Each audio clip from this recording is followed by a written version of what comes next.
पवनार विकास आराखड्याचा बट्टाबोळ।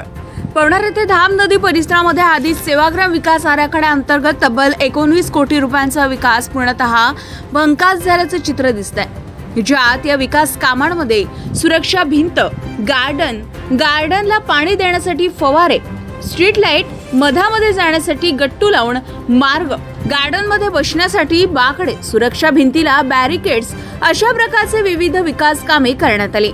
मात्र बांधकाम विभागाच्या अधिकाऱ्यांनी विकास कामे करताना केवळ स्वतःचे खिसे भरण्याकडेच लक्ष दिल्याने बांधकामाचा दर्जा कुठे व कसा याची चौकशी अधिकाऱ्यांनी केली नाही। मात्र बांधकाम विभागाने कंत्राटदाराला अवघ्या 2 महिन्यात संपूर्ण देयकाची रक्कम अदा केली। कामाचे देयके अदा केल्यानंतर झालेल्या विकास कामाची देखरेखीसाठी कुणीच नसल्यानं झाडाला पाणी देण्यासाठी लावलेले पाईप, लाईनचे वायर, गट्टू, टाइल्स, दरवाजे, खिडक्या हे संपूर्ण साहित्य चोरीला गेले असून कोलमडलेली झाडे, अस्वच्छतेने कचऱ्याच्या ढिगाऱ्यात गेलेला परिसर केवळ दिसतोय।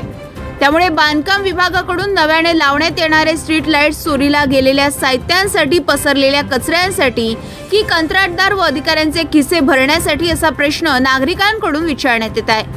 आता हे कोट्यवधीचे दिवे कुणाला प्रकाश दाखवणार, कुठल्या अधिकाऱ्यांचे खिसे गरम होणार याकडे जनतेचे लक्ष लागलेले आहे। सतीश खेलकर, जनसंग्राम न्यूज, पवनार।